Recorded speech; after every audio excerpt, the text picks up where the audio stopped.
अस्सलाम वालेकुम। Hello guys, welcome to Rani's garden. देखिए वक्त आ गया है अब कि हम लोग अपने मोगरा के प्लांट पर भी कुछ वर्क कर लें। तो लास्ट ईयर हमारे पास 3 प्लांट थे मोगरा के,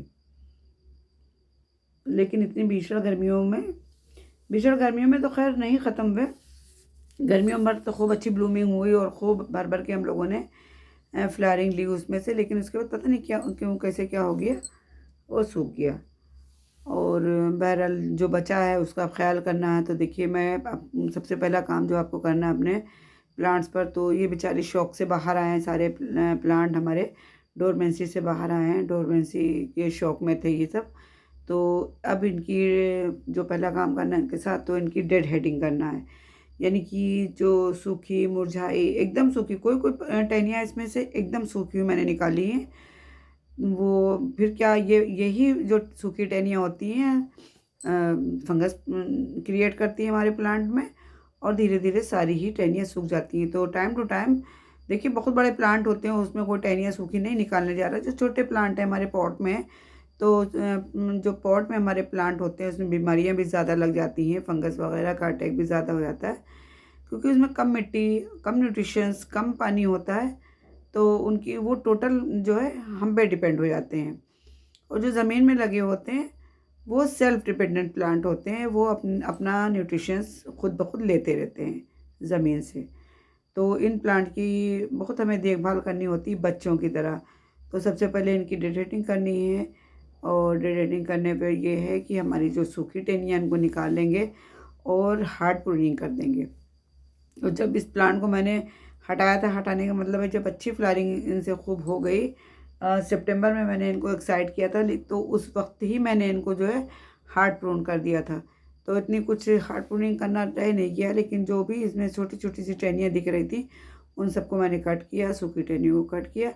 और ये देखिए अब मैं इस मिट्टी को जो है लूज़ कर रही हूँ, यानी कि मैं मिट्टी की गुड़ाई कर रही हूँ। तो गुड़ाई करने में देखिए मुझे ये लगा कि इसमें एक शूट अलग से दिख रहा था, तो पता नहीं कि मुझे ये लगा कि इसमें ये शूट आ गया है, तो शायद मैं इस प्लांट से 2 प्लांट बना लूँगी, मल्टीप्लाई कर लूँगी। लेकिन हमारी गलतफ़हमी थी और ऐसा नहीं था। वो उसी जड़ से एक कल्ला फूटा था और दूर तक वो टहनी गई थी। खैर बहरहाल वो कोशिश हमारी नाकामयाब रही, और देखिए मैंने रिम को लेते हुए गुड़ाई करी, और गुड़ाई करी खूब अच्छे से। गुड़ाई करने से क्या होता है, हमारे प्लांट में एरेशन होता है। तो देखिए हमारी लूसी सूंघते सूंघते आ जाती है, इनको इंस्पेक्शन करना ज़रूरी रहता है। जब भी कोई काम करने बैठेंगे गार्डनिंग का, तो ये हमारे पॉट्स के पास आस पास आके यूं ही मंडराती रहती है। बहरहाल खैर चली गई, पता नहीं कुछ समझ में नहीं आया उनके। और ये देखिए इस तरह से मैं गुड़ाई कर रही हूँ। और गुड़ाई करने में क्या है कि हमारी मिट्टी लूज़ हो जाती है, तो जो हमारी जो हवा है वो देखिए दूर जाके बैठी है, वहाँ से देख रही है। तो हवा का ये रहता है कि वो फिर रूट्स आराम से रूट्स को हवा मिलती रहती है, तो थोड़ी सी मिट्टी लूज़ हो जाती है। जो खाद पानी हम देते हैं वो भी उनकी रूट्स तक आसानी से आता है, हमारी जड़ों को भी फैलने का आसानी से मौका मिलता है। और जो हमारी छोटी छोटी सी रूट्स इसमें हो जाती हैं, वो रूट्स हमारी किसी काम की नहीं होती हैं, किसी यूज़ की नहीं होती हैं, तो वो भी इस गुड़ाई में वो कट सी जाती हैं, टूट जाती हैं।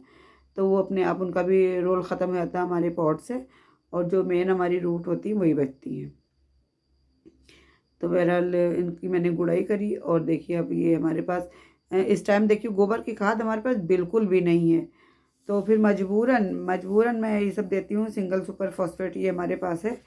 तो कोशिश करें आप कि ऐसा कोई केमिकल फर्टिलाइज़र अपने प्लांट में ना दें, लेकिन दे सकते हैं इस बेसिस पे कि जो हमारे फ्लावरिंग वाले हैं, जो फोलिएज वाले प्लांट हैं उस पे हम दे सकते हैं। जो हमारे फ्रूटिंग वाले हैं लाइक वेजिटेबल्स या हमारे फ्रूट के हैं, तो उनमें अवॉइड करें।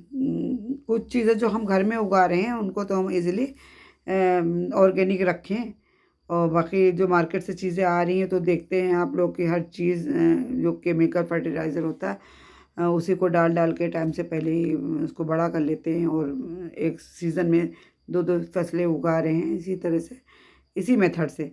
तो हमको ये सब काम नहीं करना, हमको कोशिश करना जो हमने वेजिटेबल ग्रो करी है घर में। खैर मैं ग्रो नहीं कर पाती हूँ, हमारे बंदर बहुत ज़्यादा आते हैं, लेकिन बहरहाल जो करते हैं उनके लिए गोबर खाद सबसे अच्छा, किचन कंपोस्ट वेस्ट, गोबर खाद और हमारी वर्मी कंपोस्ट, तो ये सब हम यूज़ करें इजीली।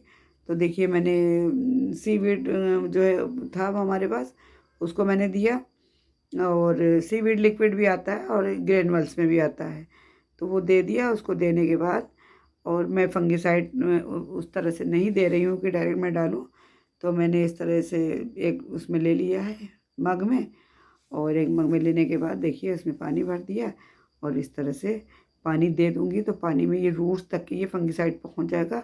ये बहुत ही अच्छा रहेगा, फ़ायदेमंद रहेगा। तो चलिए गाइस, वीडियो ज़रा भी इन्फॉर्मेटिव लगी हो, कुछ भी अच्छा लगा हो तो वीडियो को लाइक कर दीजिएगा। चैनल पे अगर फर्स्ट टाइम आया हूँ तो चैनल को सब्सक्राइब भी कर दीजिएगा, और वीडियो को फुल वॉच कीजिएगा। दुआ में याद रखिएगा। अल्लाह हाफिज़, गुड बाय।